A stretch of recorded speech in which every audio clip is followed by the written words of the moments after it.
Welcome everyone, and for us really it's a historic process where we are evolving education, not in isolation from a society to create people skilled to go to work, but rather how can we educate the whole of the eco-society so that everybody is playing a part from the time a child is born to when they become part of an integral part of the development of the community.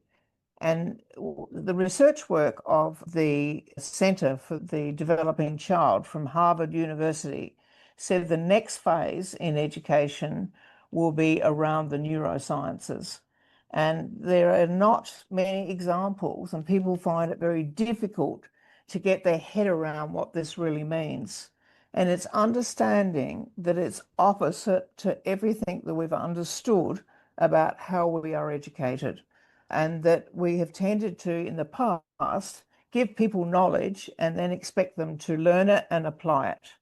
Whereas this is very much a lived experience where everyone is supporting and assisting the development of the child, and that we start from birth, because most of the important neural development of a child happens under the age of 5.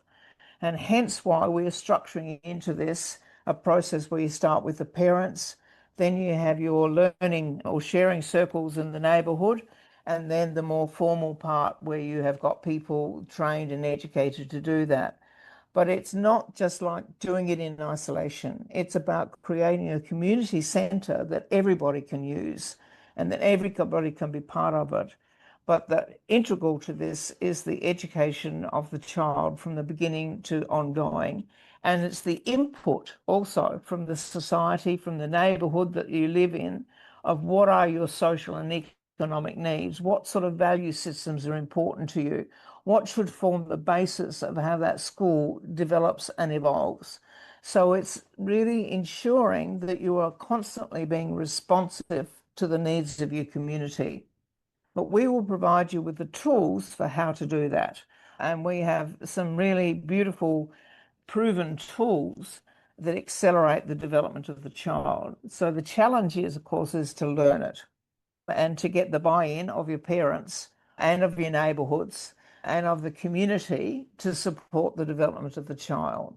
So this is really why when Tahira and I first talked about this, it was about understanding that you have to have a really strong team on the ground, and that you need to have somebody who can be that educational leader who can work with the eco-society and develop a training system or a training institute that's there for all, across all boards of development of your community. But this is a strategy just to look at how we can start educating parents, the community, and the teachers in a way that makes it easy for them to implement in working with it, and that it doesn't have to be heavily resourced, that we can do a lot from the natural surroundings and the natural environment with you all, so that you've got, the main thing is to get the mindset that the child is competent, and it's a matter of, it's like an unpolished gem. And education is the process of basically cutting and polishing that gem to reveal its inherent splendor. And so it's not an empty vessel that you pour knowledge into.